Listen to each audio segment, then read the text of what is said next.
Kajian Kitab.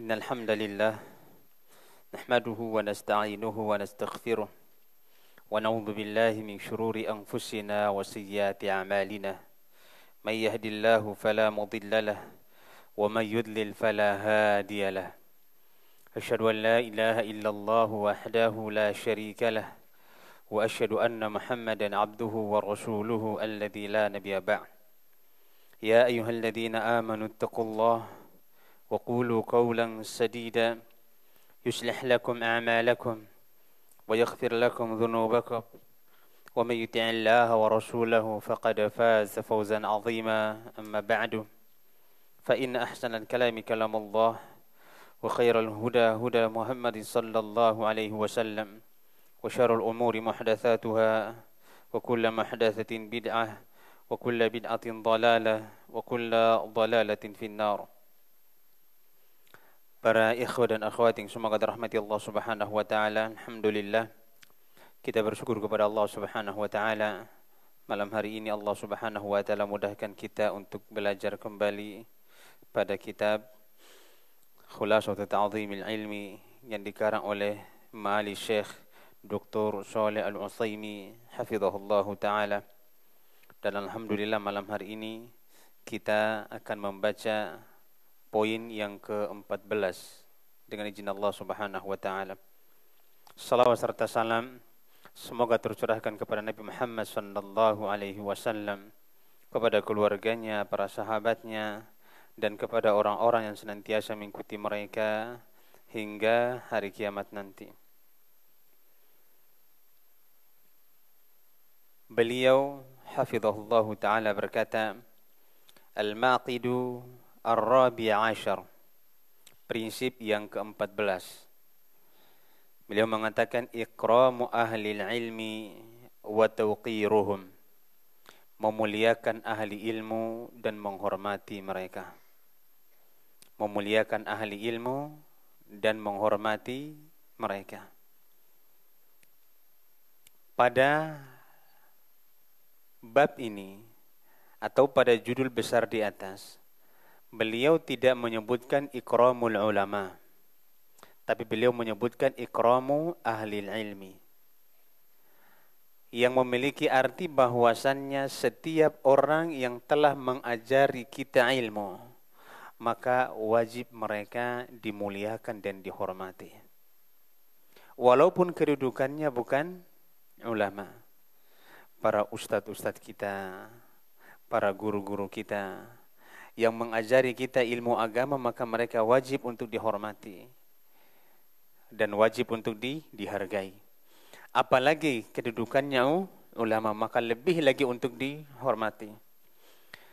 Kenapa para ulama harus dihormati dan kenapa para ulama harus dimuliakan oleh para penuntut ilmu atau yang lainnya? Beliau mengatakan inna fadlal ulama'i 'azimun wa mansabuhum mansibun jalilun li'annahum aba'ur ruhi fasyaykhu abun lirruhi kama annal walida abun lil jasadi fal'i'tirafu bifadlil muallimin haqqun wajibun. Kata beliau, inna fadlal ulama'i 'azimun, sesungguhnya para ulama memiliki kedudukan yang sangat agung, yang sangat utama, yang sangat besar. Bahkan Allah Subhanahu wa taala juga memuliakan mereka. Rasulullah sallallahu alaihi wasallam juga memuliakan mereka. Jika Allah dan Rasulnya memuliakan para ulama, maka terlebih lagi selain Allah dan Rasulnya, maka harus lebih wajib untuk memuliakan para ulama. Wa mansibuhum mansibun jalilun, dan kedudukan para ulama merupakan kedudukan yang sangat mulia, yang sangat agung, yang wajib untuk dihormati, yang wajib untuk dimuliakan. Kenapa demikian? Li'annahum aba'ur ruhi, karena sungguhnya para ulama, para ahli ilmu merupakan bapak-bapaknya rohani. Bapak-bapaknya rohani. Lebih berbahaya mana penyakit rohani apa penyakit jasmani? Hah? Lebih berbahaya mana penyakit rohani apa jasmani? Lebih berbahaya penyakit rohani daripada penyakit jasmani. Kenapa demikian? Karena seandainya seseorang yang ruhnya sudah mati, rohaninya sudah mati, maka dia seperti binatang ternak. Bahkan mungkin lebih parah daripada binatang. Makanya Allah Subhanahu wa taala mengatakan dalam Al-Qur'an, "Walaqad dara'na li jahannama katsiran minal jinni wal ins, lahum qulubun la yafqahuna biha, wa lahum a'yunun la yubsiruna biha, wa lahum adhanun la yasma'una biha. Ulaika kal an'am bal hum adall. Ulaika humul ghafilun." Kata Allah Subhanahu wa taala dalam surat Al-A'raf ayat 179 atau 197. Allah mengatakan, dan sungguh telah kami ciptakan neraka jahanam sebagai tempat kembali untuk manusia dan jin. Kenapa demikian? Lahum qulubun la yafqahuna biha. Mereka punya hati tapi tidak digunakan untuk berpikir. Tidak digunakan untuk merenungi apa? Ayat Allah Subhanahu wa taala. Walahum a'yunun la yubsiruna biha. Mereka punya mata tapi mata mereka tidak digunakan untuk melihat tanda-tanda kekuasaan Allah Subhanahu wa taala. Walahum adhanun la yasma'una biha. Mereka punya pendengaran tapi pendengaran mereka tidak digunakan untuk mendengar ayat Allah Subhanahu wa taala. Maka Allah sifati mereka apa? Ulaika kal an'am. Mereka lebih buruk daripada binatang ternak. Balhum adal, bahkan mereka lebih tersesat daripada binatang ternak. Kenapa demikian? Karena Allah kasih manusia akal tapi tidak digunakan untuk berpikir. Allah kasih mereka pendengaran tapi tidak digunakan untuk mendengar. Balhum adal, siapakah mereka? Ulaika humul ghafilun. Mereka adalah orang-orang yang lalai. Maka orang yang sudah mati hatinya, yang sudah mati rohaninya, lebih parah dan lebih buruk daripada binatang. Daripada binatang. Oleh karenanya, penyakit yang berbahaya adalah penyakit yang berkaitan dengan ruh kita daripada penyakit yang berkaitan dengan anggota badan kita.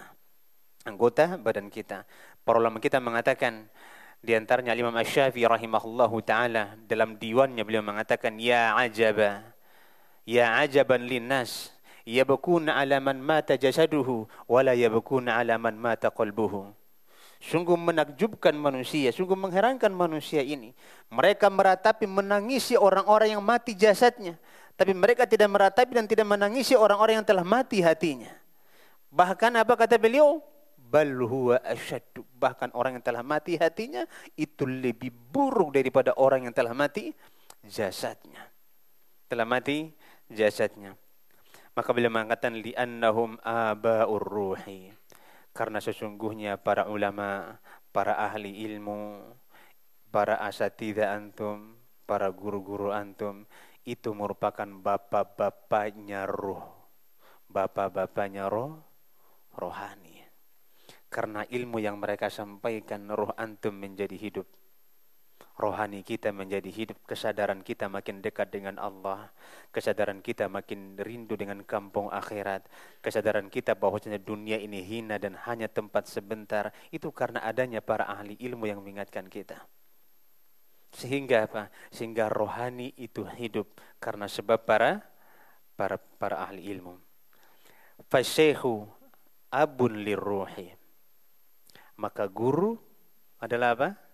Ayah bagi rohani kita.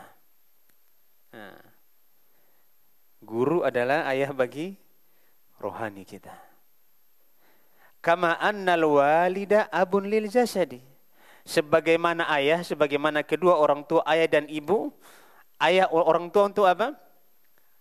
Biologis kita, jasad kita. Mereka adalah orang tua yang mengurusi jasad kita. Kalau seandainya guru itu sebagai ruh dan orang tua sebagai jasad, lalu bagaimana jika seseorang dia punya orang tua yang guru plus orang tua? Maka ini lebih utama lagi untuk dihormati. Ini merupakan nikmat dan karunia Allah berikan kepada anak tersebut.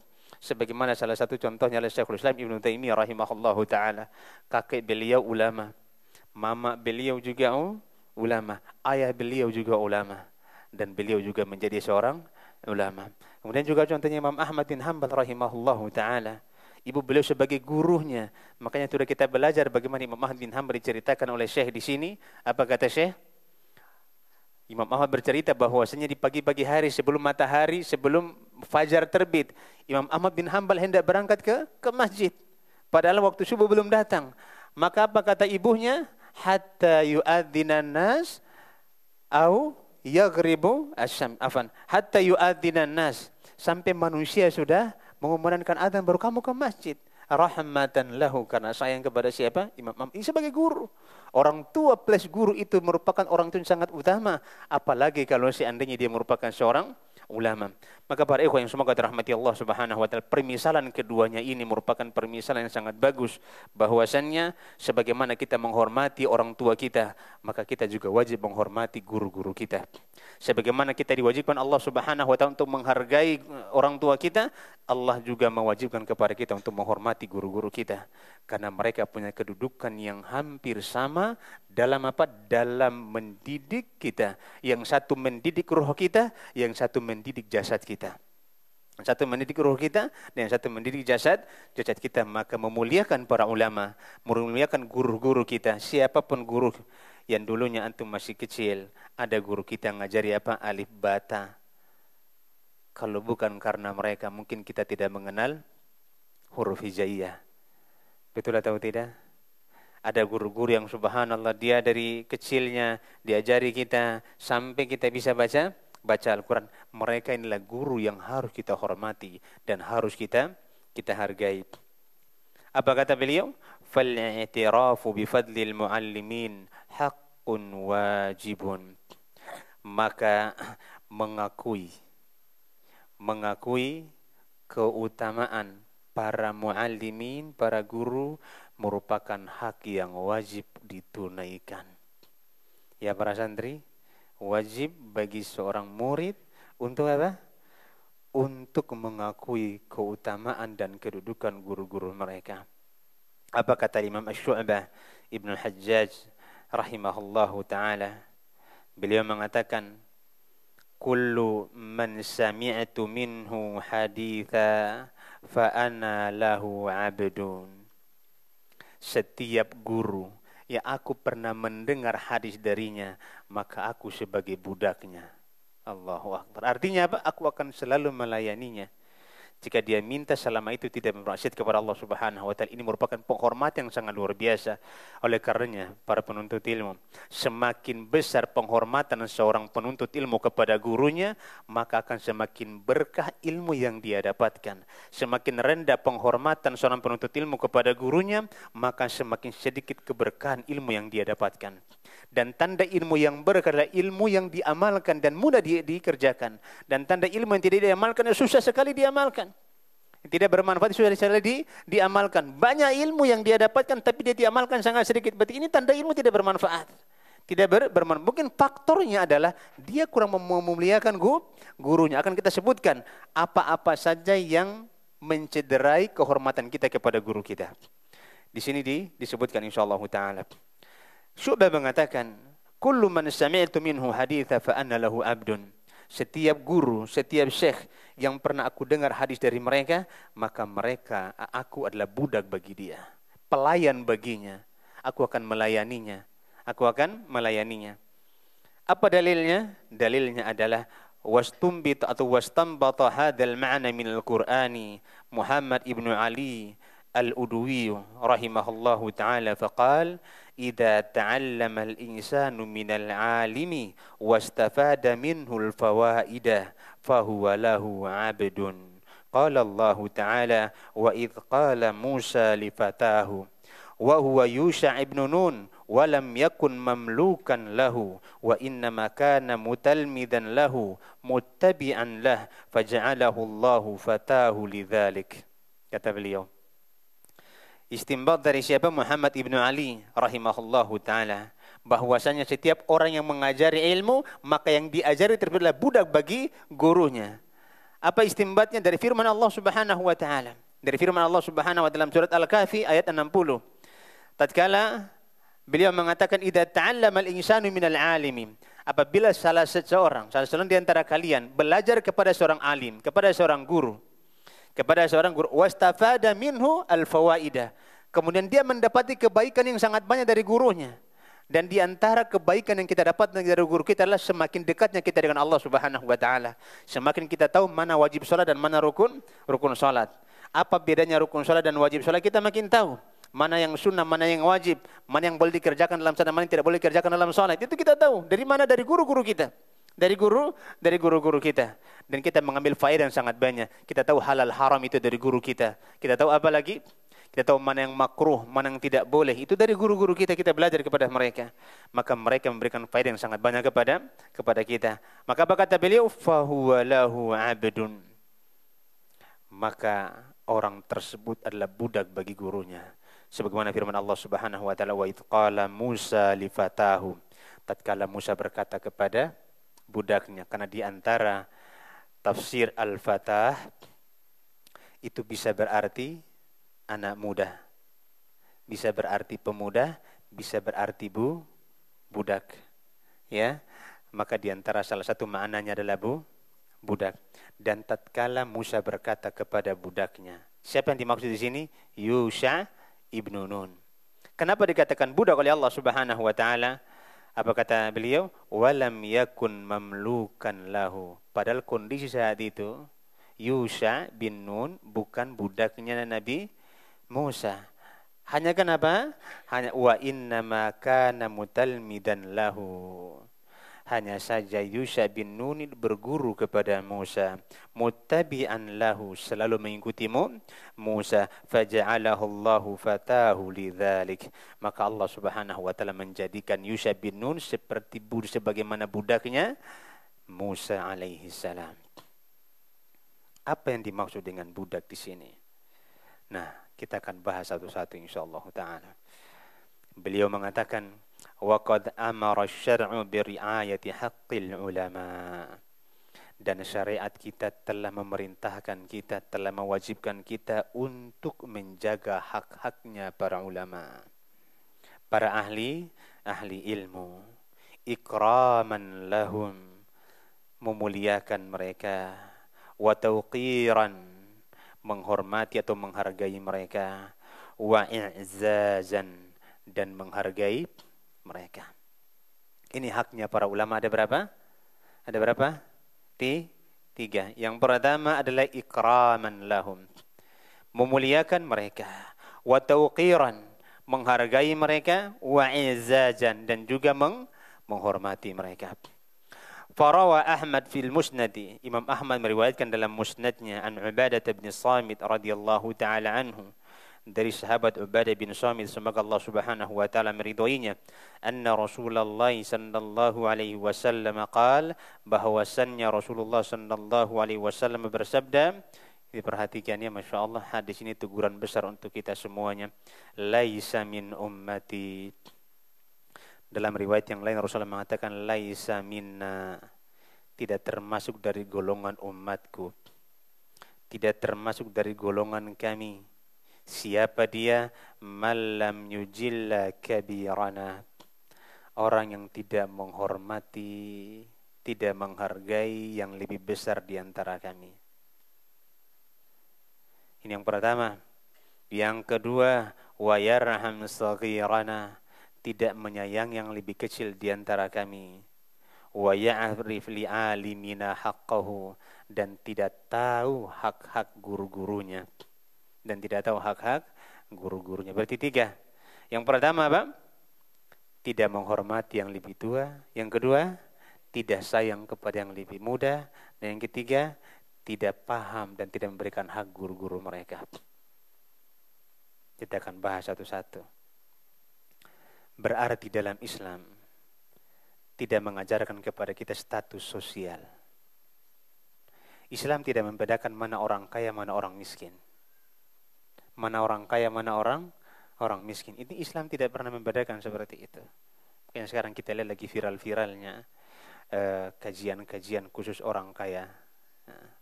Kajian-kajian khusus orang kaya yang mana tidak pernah diajarkan oleh Nabi kita Muhammad sallallahu alaihi wasallam. Ini tercela. Ini tercela. Kenapa? Karena memang dalam Islam itu tidak ada dipandang status sosial seseorang. Islam tidak memandang status sosial. Karena kemuliaan seseorang di mata Allah Subhanahu wa taala bukan berkaitan dengan kedudukan dan jabatannya, bukan berkaitan dengan relasinya, bukan berkaitan dengan tampilannya, bukan. Tapi semuanya tolak ukurnya adalah apa? Sabda Nabi kita Muhammad sallallahu alaihi wasallam, "Innallaha la yanzuru ila suwarikum wala yanzuru ila qulubikum walakin yanzuru ila qulubikum wa a'malikum. Innallaha la yanzuru ila suwarikum wala ila ajsamikum. Sesungguhnya Allah tidak pandang pada rupa-rupa kalian. Allah juga tidak pandang pada apa? Jasad dan fisik-fisik kalian. Walakin yanzuru ila qulubikum wa a'malikum. Kan tapi Allah Subhanahu wa taala melihat pada apa? Hati dan amalan-amalan kalian. Dalam firman Allah Subhanahu wa taala mengatakan inna akramakum indallahi atqakum. Sungguh orang yang paling mulia di antara kamu adalah orang yang paling bertakwa di antara kalian. Yang paling dekat dengan Allah Subhanahu wa taala adalah orang yang paling mulia di sisi Allah Subhanahu wa taala. Maka dalam hadis ini Rasulullah ingin mengajarkan kepada kita bahwa dalam Islam tidak memandang status sosial. Status sosial, mau kaya mau miskin. Makanya Nabi pernah ditegur oleh Allah Subhanahu wa taala. Kenapa? Karena berpaling kepada Abdullah bin Ummi Maktum. Padahal waktu itu Rasulullah SAW pada kondisi apa? Kondisi beliau sedang berdakwah kepada orang-orang kaya. Orang-orang apa? Asyrafu al-Quraisy. Orang-orang mulia di antara kaum Quraisy. Maka beliau berpaling dari Abdullah bin Ummi Maktum. Yang mana Abdullah bin Ummi Maktum waktu itu ingin belajar kepada Rasulullah SAW. Maka Allah tegur dia. Allah tegur Nabi kita Muhammad SAW mengatakan abasa wa tawalla. Abasa wa tawalla. Dia bermuka masam dan berpaling. Anja'ahul a'ma. Ketika datang kepadanya seorang laki-laki yang buta. Ketika datang kepadanya laki-laki yang buta. Ar-ra'ahu istaghna. Apa ayatnya? Abasa wa tawalla an ja'ahul a'ma.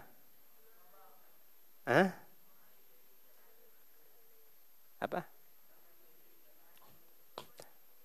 Alam?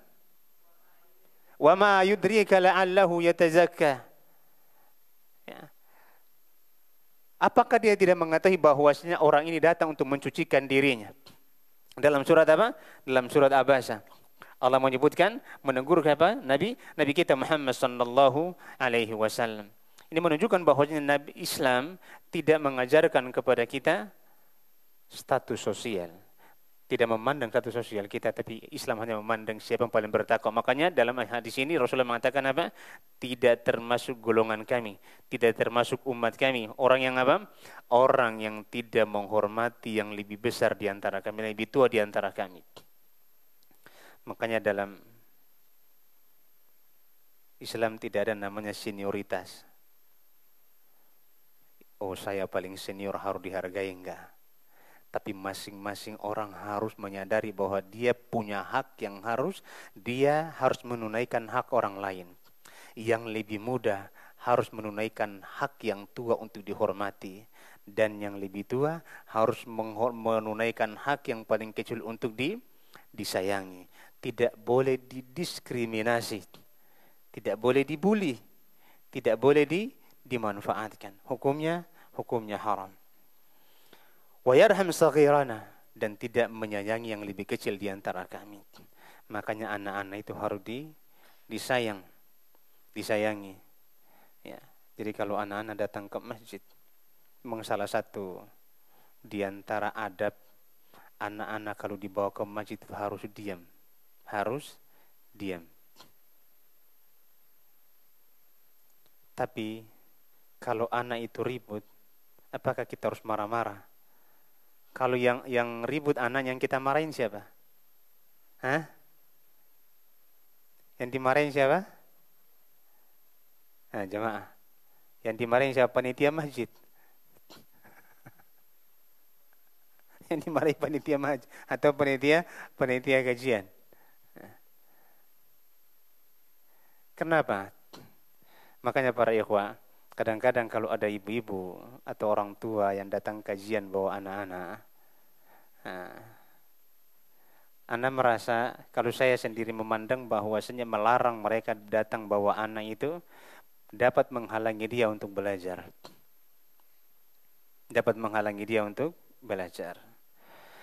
Makanya seharusnya sikap yang bijak adalah bagaimana panitia kajian ketika dia buat satu daurah,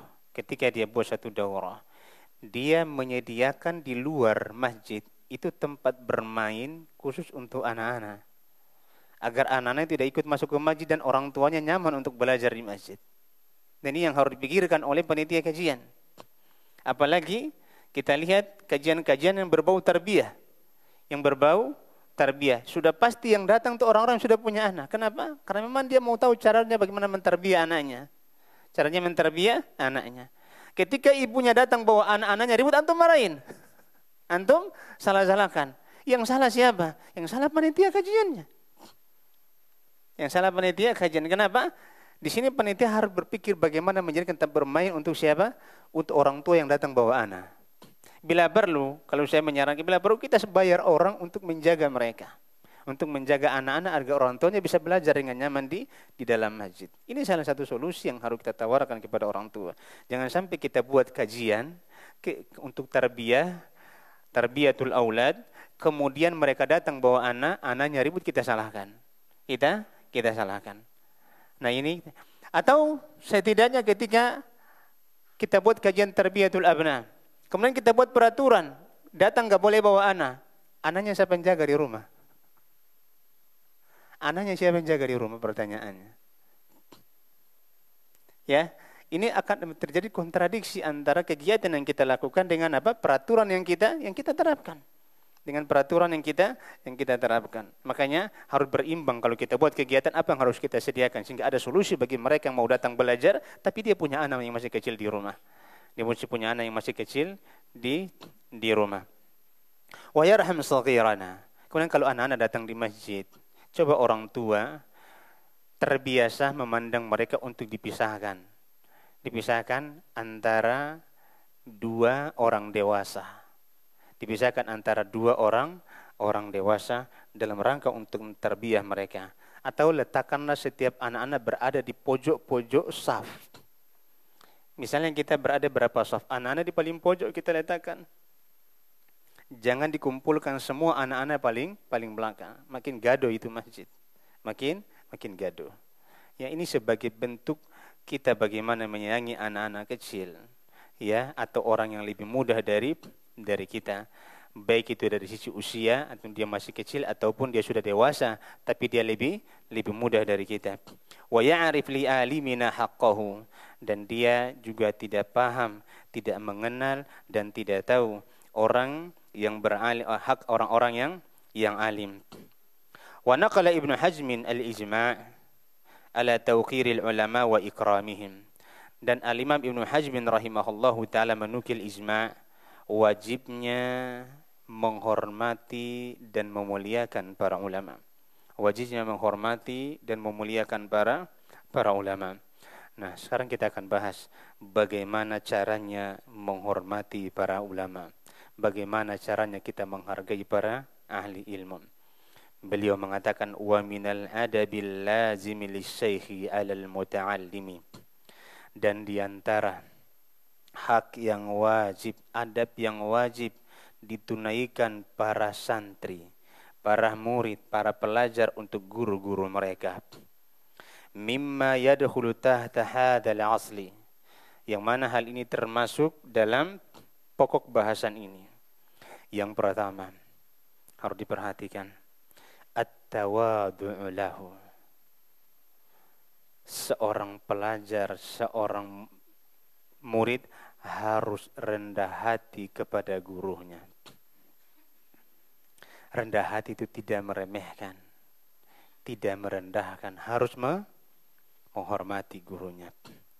Wal iqbalu alaih, memperhatikan pelajarannya. Jangan tidur. Jangan apa? Jangan tidur. Wal iqbalu alaih, memperhatikan pelajarannya. Makanya para ulama kita mengatakan ketika mereka membahas macam-macam tidur.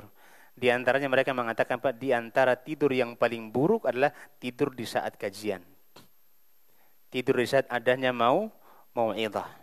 Itu tidur yang paling buruk, tidur yang sangat tercela ketika di saat adanya mau'idhah.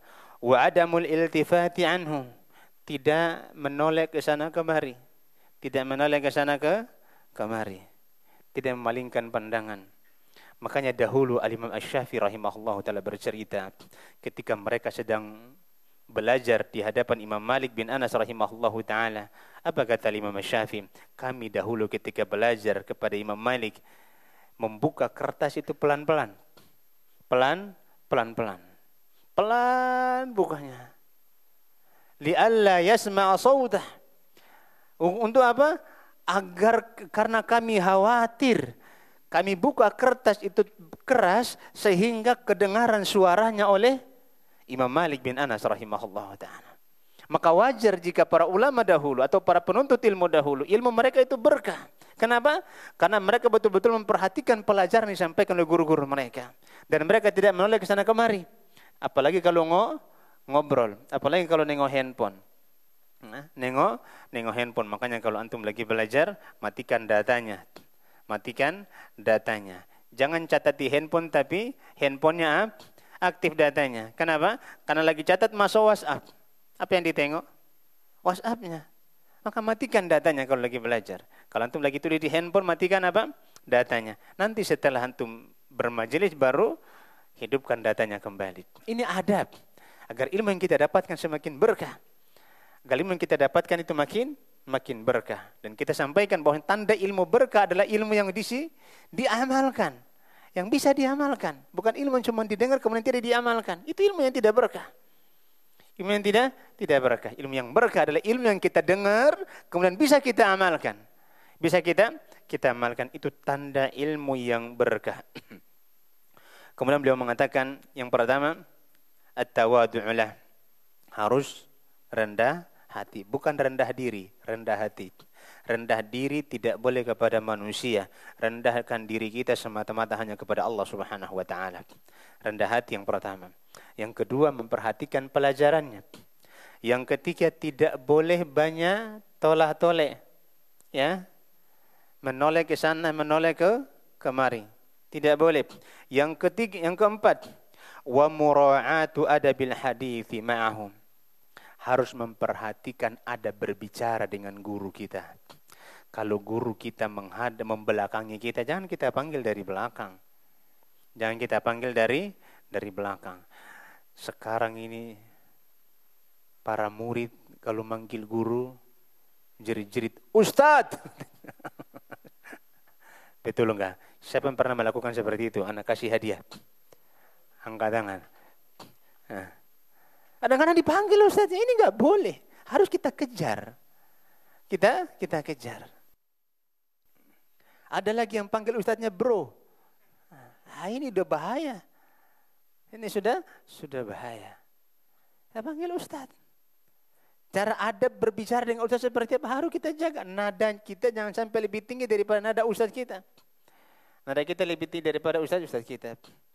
Ya subhanallah, karena memang kita di Medan pada umumnya ini memang kalau kumpul lebih dari 3 orang itu seperti kumpul lebih dari 10 orang.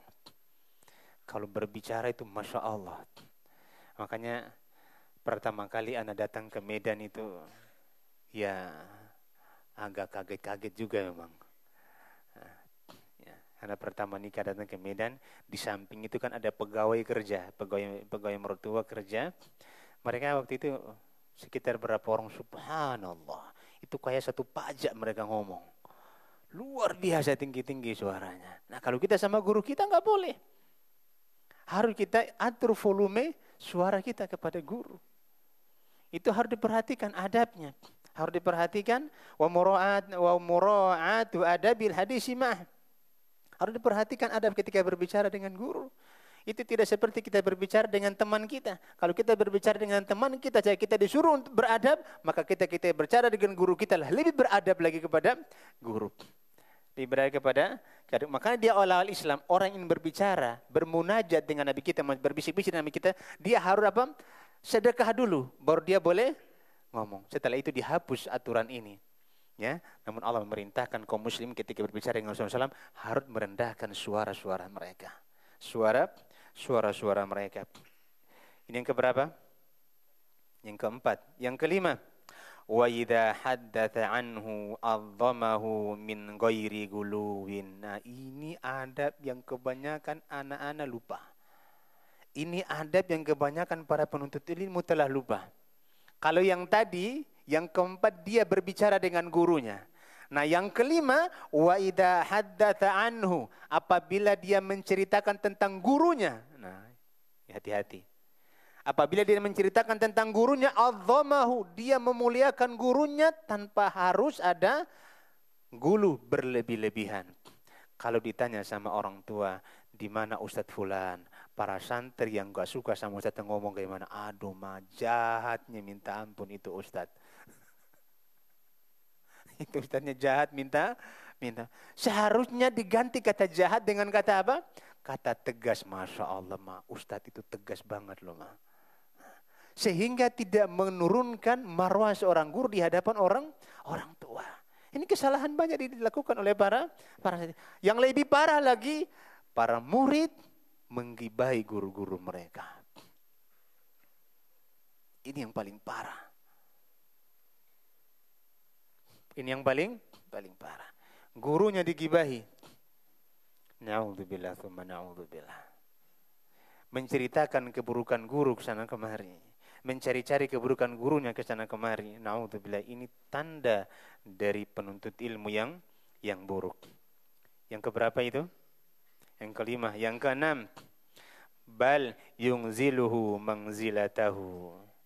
Mendudukan gurunya pada posisi sebagai guru. Artinya apa? Kalau guru itu punya kekurangannya, dia itu manusia. Dia manusia. Li'alla yashinahu min haitsu arada ayyamdahahu.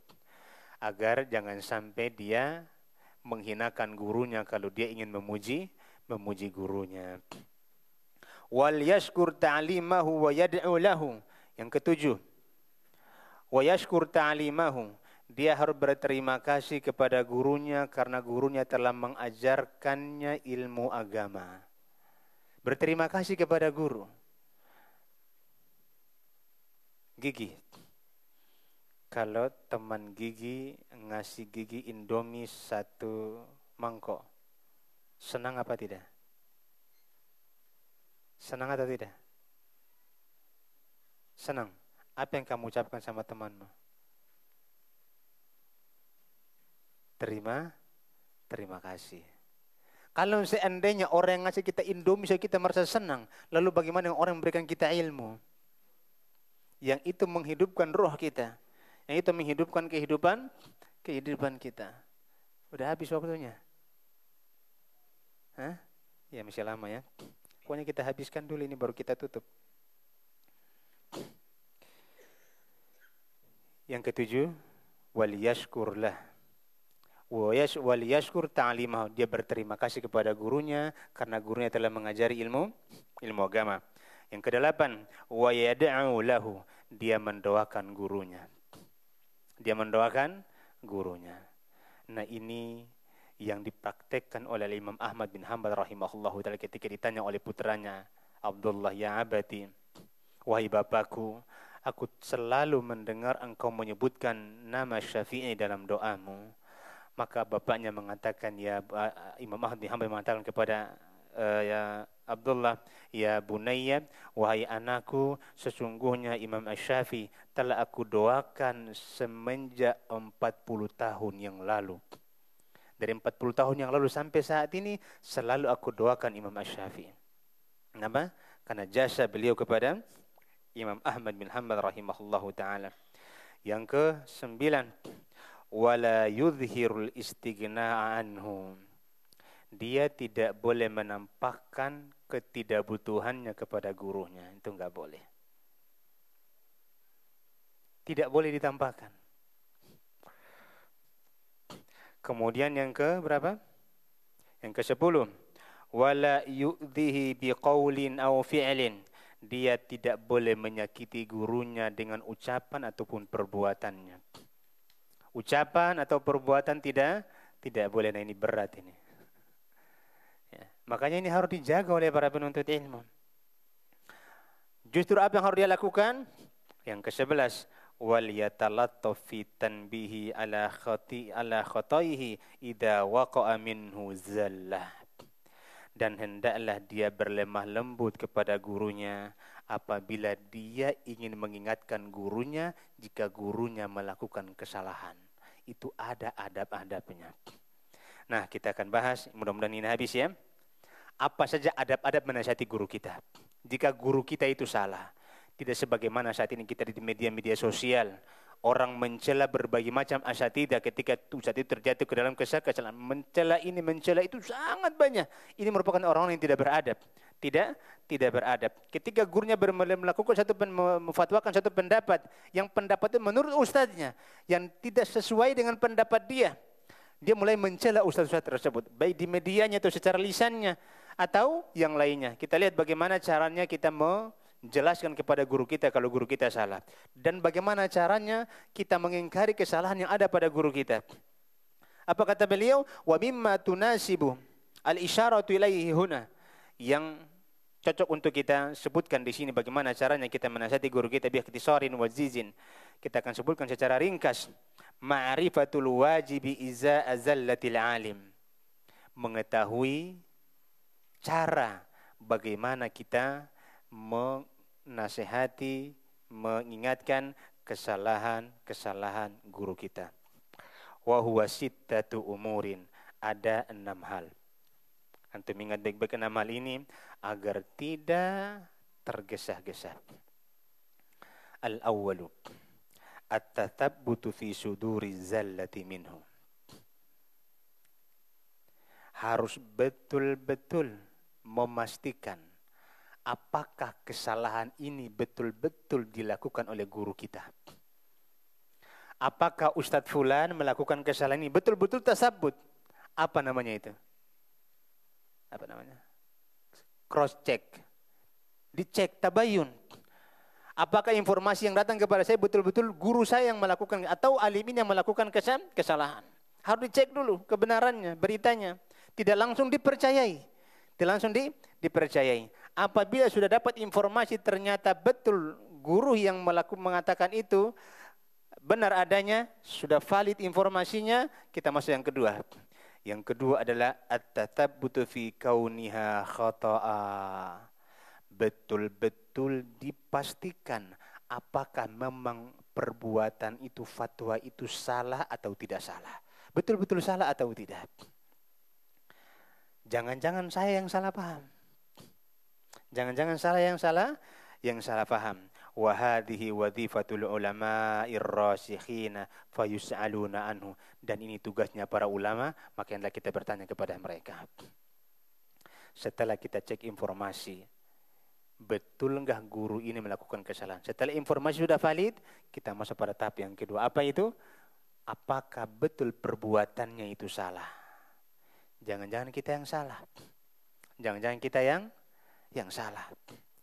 Apabila memang betul-betul yang dia lakukan itu kesalahan, ternyata memang betul-betul yang dia lakukan itu salah, maka apa harus kita lakukan? Kita harus beralih pada poin yang ketiga, yaitu tarku ittiba'ihi fiha. Kita tidak boleh mengikutinya.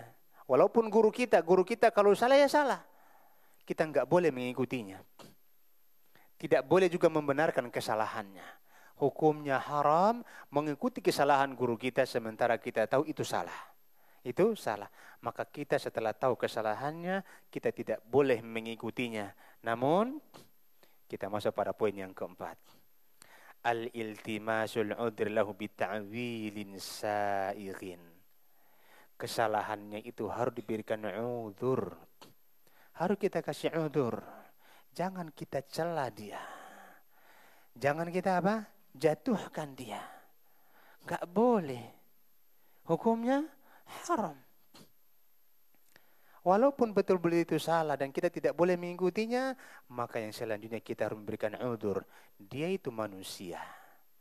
Kalau seandainya Syekhul Islam Ibnu Taimiyah saja pernah salah, beberapa kali salah dalam fatwanya, lalu bagaimana halnya dengan guru-guru kita yang tidak lebih pandai daripada Syekhul Islam Ibnu Taimiyah? Kalau seandainya Imam Abu Hanifah saja banyak salah dalam fatwanya, padahal beliau merupakan seorang ulama mujtahid, saat terjadi dalam kesalahan, lalu bagaimana dengan guru-guru kita yang derajat mereka tidak seperti Abu Hanifah? Maka mereka lebih pantas untuk salah, maka berikanlah udzur kepada mereka. Setelah kita memberikan udzur kepada dia, maka yang selanjutnya yang kelima, kita ambil sikap dalam badlun nushilahu bilutfin wasirrin. Berusaha semaksimal mungkin untuk menasihati, memberitahu guru kita dengan kelembutan dan rahasia. Enggak boleh tulis di media sosial. Ustadz Fulan begini-begini. Enggak boleh. Kecuali memang Ya dia adalah orang yang jelas-jelas melakukan kesalahan dan terang-terangan membela kesesatan. Itu enggak boleh. Hukumnya tidak boleh. Kita menasihatinya dengan apa? Dengan kelembutan dan rahasia. Rahasia. Kalau dia tinggal tempat yang jauh, bisa kita telepon. Bisa kita telepon. Afan, ana tadi dengar ceramah antum. Masya Allah, ana banyak ambil pelajaran dari ceramah antum. Tapi kayaknya hadis yang antum sebutkan tadi atau ayat yang antum sebutkan tadi tafsirannya salah. Coba Ustadz lihat di tafsir Ibnu Katsir. Itu bagus. Oh iya, kayaknya ana salah, ana harus lihat. Ini cara menasihati. Cara menasihati tidak langsung kita jatuhkan dia. Tidak langsung kita jatuhkan dia. La bi'unfin wa tashhirin. Menasihatinya bukan dengan celaan atau di depan umum. Kita masih tidak boleh di depan umum. Salah satu cara di depan umum, Pak, kita membeberkan kesalahannya di media sosial dan yang lainnya. Dan yang ketujuh, hifdzu janabihi. Kita harus senantiasa menjaga reputasi guru-guru kita. Menjaga kehormatan guru-guru kita. Walaupun kita menasehati dalam hati kita harus kita tanamkan bahwa kita sayang sama guru kita. Kita sayang sama guru kita. InsyaAllah kita lanjutkan pertemuan akan datang. Semoga adab yang ke-14 ini bisa kita amalkan, yaitu kita memuliakan guru-guru kita dan seluruh asatidzah kita yang telah mengajarkan kepada kita ilmu yang bermanfaat.